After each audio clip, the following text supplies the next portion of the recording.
하나님의 말씀 같이 나누도록 하겠습니다. 하나님의 말씀은 누가복음 17장입니다. 누가복음 17장 20절과 21절 말씀입니다. 오늘은 두 절인데요. 누가복음 17장 20절과 21절 말씀, 우리 다 같이 자리에서 일어나셔서 저와 여러분들 합독하도록 하겠습니다. 20장 20절과 21절 시작. 바리새인들이 하나님의 나라가 어느 때에 임하나이까 묻거늘 예수께서 대답하여 이르시되 하나님의 나라는 볼 수 있게 임하는 것이 아니요 또 여기 있다 저기 있다고도 못하리니 하나님의 나라는 너희 안에 있느니라. 아멘. 다 같이 잘 앉으시겠습니다. 기도할게요. 주님 감사합니다. 아버지, 하나님의 나라에 대해서 우리가 오늘 묵상을 하려고 하는데 이것이 깨달아지고 은혜가 되는 그런 귀한 시간이 될 수 있도록 우리에게 지혜를 더하여 주시옵소서. 아버지, 하나님 나라의 신비함이 우리의 가운데 경험되게 해주실 줄 믿고 감사드리며 살아계신 예수 그리스도의 이름으로 기도합니다. 아멘. 아멘. 자, 우리가 오늘 살펴볼 말씀은 하나님 나라, 하나님의 나라에 관한 이야기입니다. 여러분, 하나님의 나라는 어떤 것입니까? 그리고 하나님의 나라는 언제 우리에게 임합니까?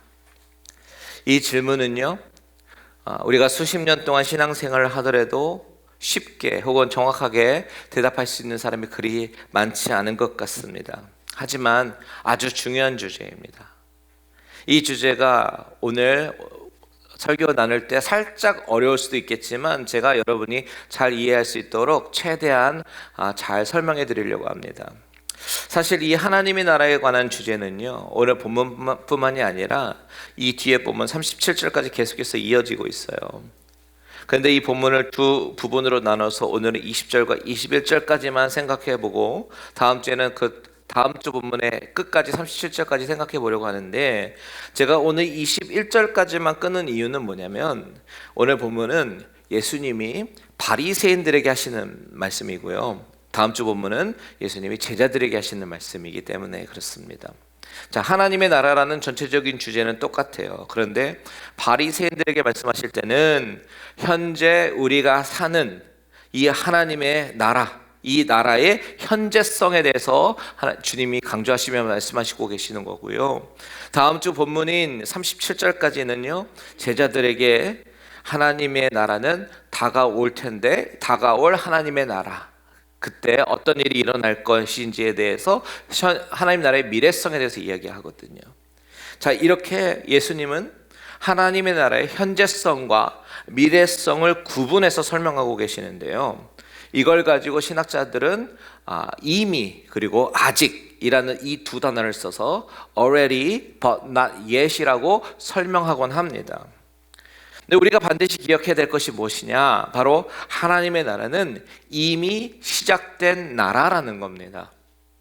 그리고 동시에 하나님의 나라의 완전한 모습은 아직 이루어지지 않았다라는 거예요. 우리가 이 컨셉을 저와 여러분이 항상 마음속에 가지고 있어야 합니다. 하나님의 나라는 이미 시작되었다. 그런데 적지 않은 사람들이요, 예수님의 이 균형 있는, 밸런스 있는 이 가르침 중에서 자기가 좋아하는 한 부분을 택해서 그쪽으로 기울어지는 그런 경우가 많이 있습니다. 종종 있어요. 어떤 사람은 이미 시작된 나라에 치우쳐져서 이 땅 가운데 하나님의 나라가 세워진다, 세울 수 있다, 이렇게 생각합니다. 열심히 봉사하고 섬기고 복음을 선포하다 보면 이 세상이 천국처럼 변할 것이고 하나님이 그렇게 변화된 나라에 마침내 통치자로 들어오셔서 다스리시게 된다, 이렇게 말하기도 합니다. 그러다 보니까 심지어 예수님의 재림을 우리가 앞당기자, 이렇게 이야기도 하기도 해요.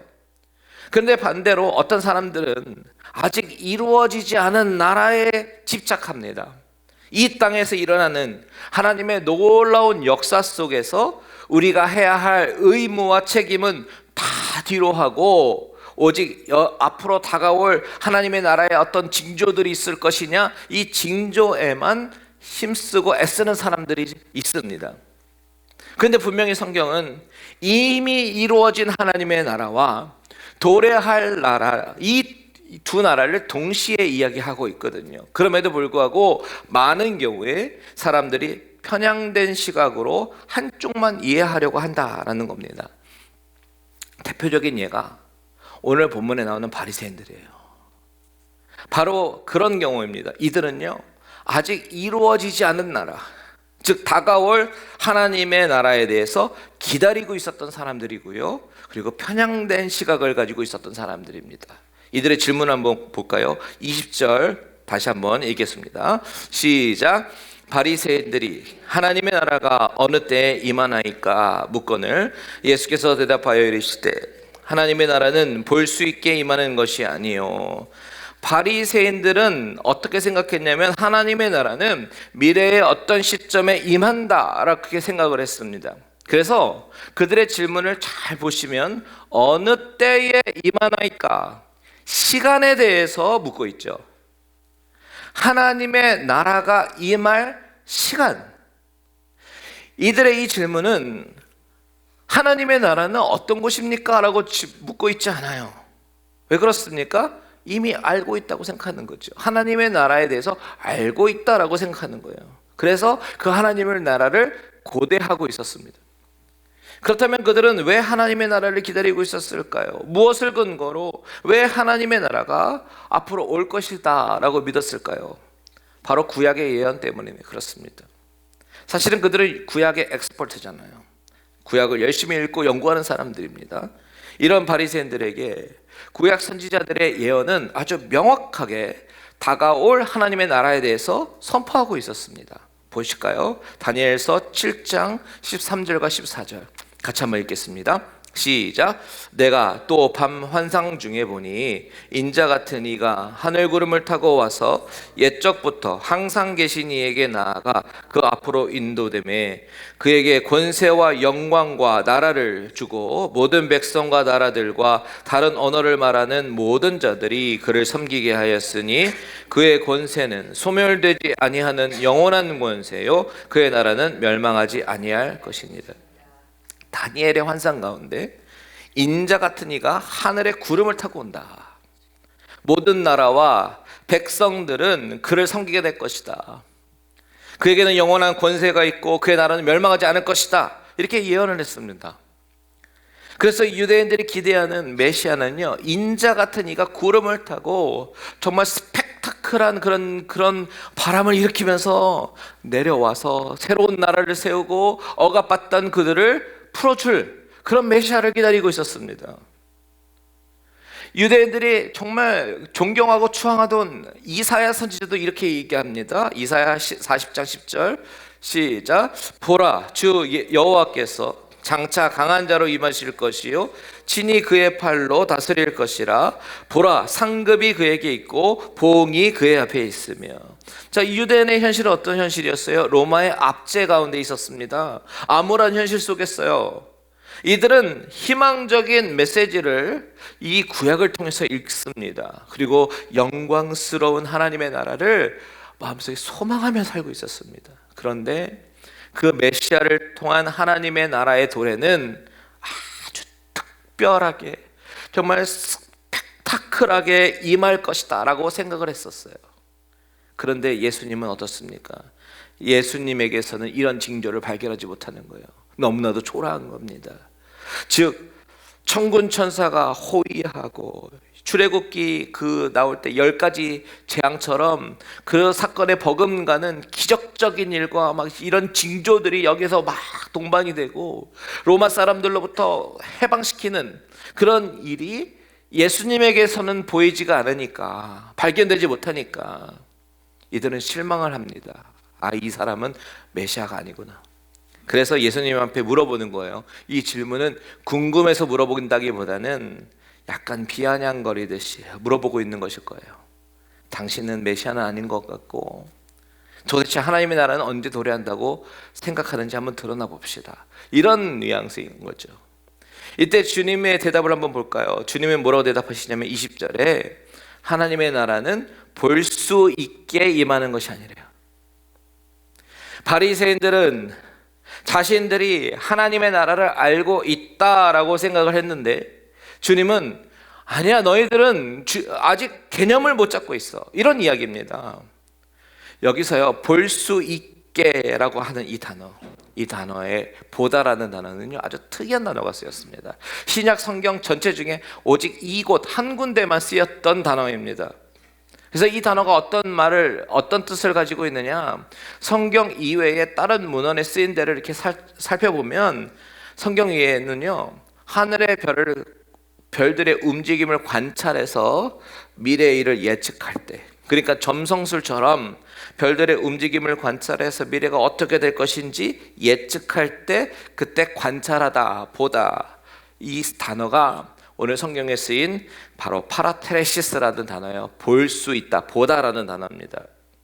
그러니까 예수님께서 하나님의 나라는 볼 수 있게 임하는 것이 아니야 라고 말씀하신 때는, 하나님의 나라는 그렇게 눈으로 관찰되어지는 것은 아니야 라는 것이죠. 눈에 나타나게 볼 수 있는 것이 아니다 라고 말씀하시는 거예요. 그렇다면, 그렇게 볼 수 있는 것이 아니라면 어떤 거라는 이야기겠어요? 영적인 나라다라는 거예요. 영적인 나라다. 이런 이야기를 하고 계시는 것입니다. 하나님의 나라는 영적인 나라다. 자, 오늘 본문 21절 한번 읽어볼까요? 시작. 또 여기 있다 저기 있다고도 못하리니 하나님의 나라는 너희 안에 있느니라. 여러분, 자, 주님은요 여기 있다 저기 있다, 즉 하나님의 나라를 찾기 위해서 여기저기 찾아 다닐 필요가 없다라고 말씀하시는 겁니다. 이유가 뭡니까? 그 나라는 어디 있으니까? 바로 너희 안에 있으니까. 그런데 여러분, 우리가 이 말을 잘 이해해야 합니다. 주님은 하나님의 나라가 너희 안에 있다라고 하셨는데, 너희가 누굽니까? 여기가 바리새인들이잖아요. 그렇다면 바리새인 안에 하나님의 나라가 있다고? 이런 질문이 우리에게 생겨버립니다. 그래서 우리는 이 안에라는 이 말을 정확하게 이해를 해야 합니다. 자, 여기 안에라고 번역한 이 단어는요 보통 헬라어로 en, 영어로 번역할 때 in 이렇게 많이 쓰이는데, 오늘 본문에 보니까 이 n이 쓰이지가 않았어요. 오히려 엔토스라는 단어가 쓰였습니다.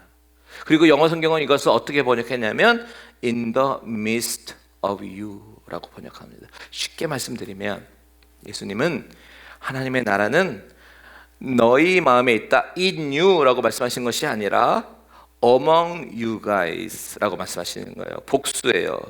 바리새인들을 포함한 온 나라 사람들 중에 이미 임했다라고 말씀하시는 겁니다. 하나님의 나라가. 주님의 이 말씀은 우리가 죽어서 나중에 가야 하는 천국만을 의미하는 것이 아니라, 또한 주님이 다시 오셨을 때, 재림하셨을 때, 모든 세상이 끝나고 심판의 날이 도래했을 때, 그때만 하나님의 나라가 임한 것이 아니라 우리가 이 땅을 살면서 이미 하나님의 나라가 임했다, 우리 가운데 하나님의 나라는 있다라고 말씀하시는 겁니다. 그렇다면 우리는 하나님의 자녀가 되는 그 순간 두 나라의 시민으로 살아가게 되는 거예요. 하나는 하나님의 나라의 시민으로, 하나는 이 세상에 속한 나라의 시민으로 살아가게 되는 겁니다. 그렇다면 우리의 질문이 뭐냐? 저 하나님의 나라가 임했다. 오케이, 내가 하나님의 자녀가 됐습니다. 하나님의 나라가 임했습니다. 그런데 내 삶의 현실 속에는 왜 아무런 변화가 일어나지 않는 걸까요? 이것이 우리의 질문입니다. 그렇잖아요? 왜 하나님의 나라가 임했는데 내 삶의 실제 리얼리티가 왜 그것을 경험하지 못할까? 그런 질문이 생깁니다. 왜 그렇습니까? 왜냐하면 우리 눈에 보이는 이 세계와 눈에 보이지 않는 이 영적인 세계에 대한 정확한 이해가 부족하기 때문입니다. 무슨 이야기냐면, 자, 마태복음 12장 28절 한번 보겠습니다. 이런 말씀이 있어요. 시작. 그러나 내가 하나님의 성령을 힘입어 귀신을 쫓아내는 것이면 하나님의 나라가 이미 너에게 임하였느니라. 자, 주님이 마태복음 12장에서 이 말씀을 하시게 된 배경을 보면, 예수님은요 눈 멀어서 말 못하는 사람들이 데리고 왔을 때 고치셨거든요. 이때 바리새인들이 이 장면을 보면서 뭐라고 얘기냐면, 이것은 귀신의 왕 바알세불을 힘입어서 고친 거야 라고 얘기합니다. 그렇지 않고서는 귀신을 쫓아낼 수 없다는 거죠. 이때 예수님께서 뭐라고 말씀하셨냐면, 귀신이 자기 편인 귀신을 쫓아내는 것 자체가 말이 되지 않는 것이고, 나는 하나님의 능력으로 귀신을 쫓아낸 것이야. 나는 이렇게 내가 하나님의 나라의 왕 메시아라는 사실을 분명히 입증하는 것이다 라고 말씀하시는 거예요. 귀신의 왕이 아닌 하나님의 나라의 왕이다라고 분명히 말씀하시는 거예요. 그러니까 예수님의 논지를 잘 보면 하나님의 나라라는 이 개념에 영적인 개념에, 영적인 전쟁, 이 개념이 들어가 있어요. 하나님의 나라가 임해서 귀신의 나라를 쫓아내는 것. 그래서 귀신이 떠나가면 바로 하나님의 나라가 이미 임한 증거다라고 말씀하시거든요. 그렇기 때문에 우리가 이 영적 전쟁을 이해하지 못하면 이미 임한 하나님의 나라라는 이 개념이 너무나도 늘 추상적이고 실제적이지 못하게 됩니다. 우리가 사는 이 세상은 아담이 타락한 이후에 사탄이 공중권세 잡은 자로서 지배하는 세상이었어요. 그런데 나에게 하나님의 나라가 임했다라고 하는 것은 내가 사탄의 나라에서 살고 있다가 이제 하나님의 나라로 옮겨졌다, 통치권이 바뀌어졌다라는 말입니다. 그래서 골로새서에서 바울은 이렇게 얘기하는 겁니다. 골로새서 1장 13절과 14절에 있습니다. 시작.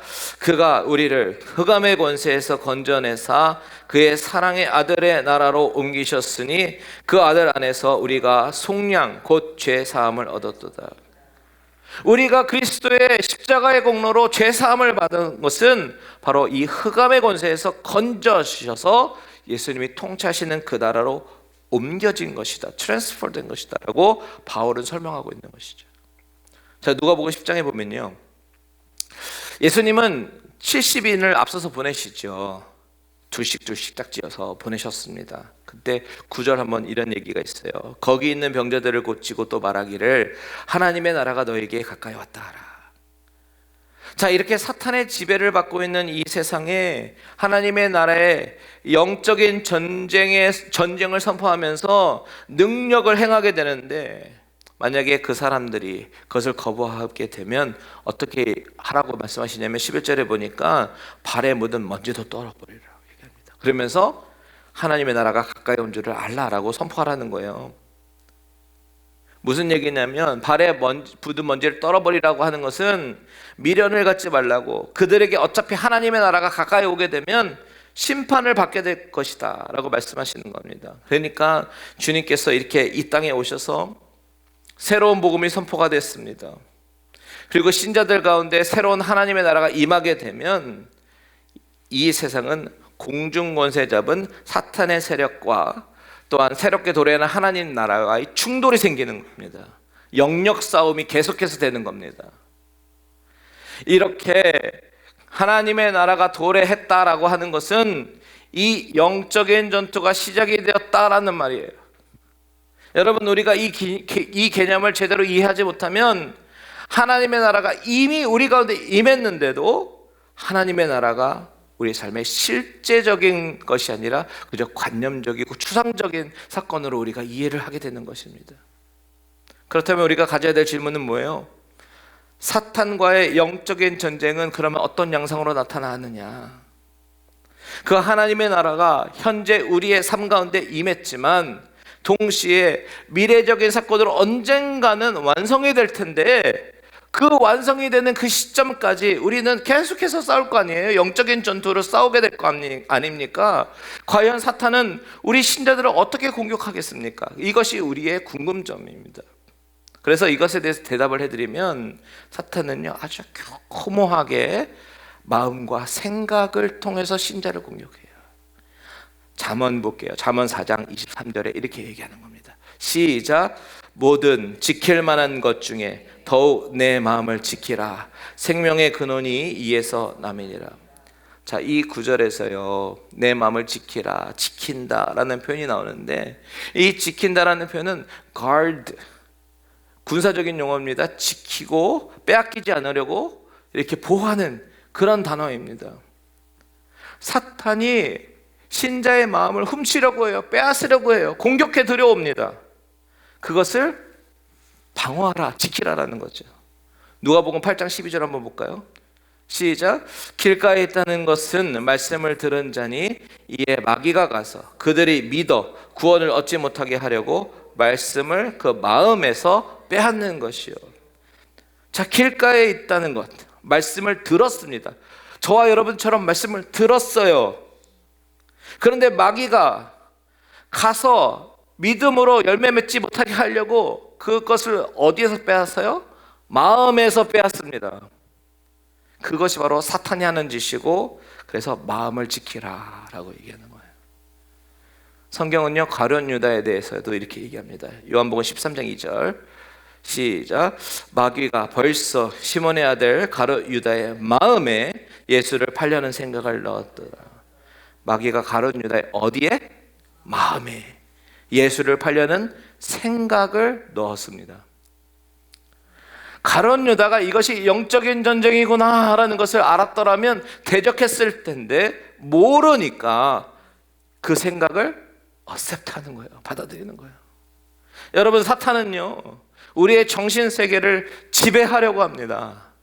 그래서 마음에 있는 말씀을 빼앗으려고 하고, 그 마음에 거짓된 생각, 그리고 죄성을 자꾸만 집어넣는 겁니다. 미워하게 만들고 서운한 마음을 넣습니다. 이것이 바로 영적인 전투고, 하나님의 나라의 시민으로 사는 주의 백성들이 경험하는 치열한 영적인 전투라는 거예요. 그런데 이게 언제 끝납니까? 다음 주 본문에 나오겠지만 미래적인 사건에 예수님이 그 나라를 완성하러 오십니다. 그때면 끝나는 거예요. 그래서 우리는 지금 현재 이미 이루어진 나라와 앞으로 완성될 그 나라 사이에서 이 긴장 안에서 살고 있는 겁니다. 이것을 already but not yet 이렇게 표현하는 거고요. 자, 오늘 말씀의 결론을 좀 지어볼까요? 우리는 예수님의 복음으로 두 나라의 시민으로 살아갑니다. 그렇다면 우리가 이 땅에 발을 붙이며 살아가지만 하나님의 통치가 임하는 방식으로 오늘을 우리가 살아야겠죠. 그런데 문제는 뭐냐? 바로 우리의 죄성입니다. 아직 완벽하게 성화되지 않은 죄성, 이것이 여전히 나에게 남아있어서 우리는 하나님의 통치 아래에 있으면서도 여전히 죄를 지으며 살아가는 거예요. 그래서 사탄은 우리에게 죄책감을 심어주고 실패자처럼 생각하게 만들고 우리의 마음을 공격하게 합니다. 그렇게 할지 모르겠지만 사실 여러분, 죄책감을 느끼는 것은 좋은 신호입니다. 사실은. 왜냐하면 바리새인들처럼 나는 의인이다 라고 생각하는 사람들에게는요, 예수님이 필요하지 않아요. 오히려 죄인인 나를 정직하게 하나님 말씀 앞에서 마주하며 서 있었을 때, 하나님, 나는 하나님의 은혜가 없이면 살아갈 수 없는 존재입니다 라고 고백하면서 더욱더 주님의 긍휼을 구하게 되거든요. 그러면서 몸부림칩니다. 하나님의 영광을 위해서 살아가기 위해서 몸부림치고 애씁니다. 예수님의 그리스도의 긍휼을 더 구하게 됩니다. 바로 이 모습이 어쩌면 하나님이 더 원하시는 모습이 아닐까요? 완벽한 도덕, 성인, 군자의 모습이 아니라 여전히 죄 가운데 있지만 하나님 나라의 통치 방식으로 싸우고 정결하기 위해서 몸부림치며 살아가는 것이 주님이 기뻐하시는 삶의 방식이다라는 겁니다.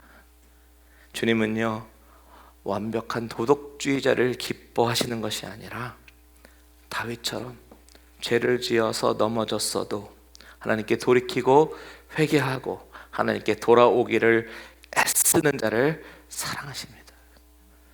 여러분, 하나님이 바로 저와 여러분의 인생을 통치하고 계시다라는 그 사실을 잊지 말길 바랍니다. 그리고 그 통치하심이 완성되는 그날 우리는 눈물의 감격으로 주님 제외할 거예요. 마주하게 될 거예요. 그날을 사모하면서 오늘 우리가 또 넘어지지만 하나님 앞에 회개하고 돌아오고 거룩하게 살아가기로 힘쓰는 저와 여러분들 되시기를 주님의 이름으로 축원드립니다. 아멘. 기도하겠습니다.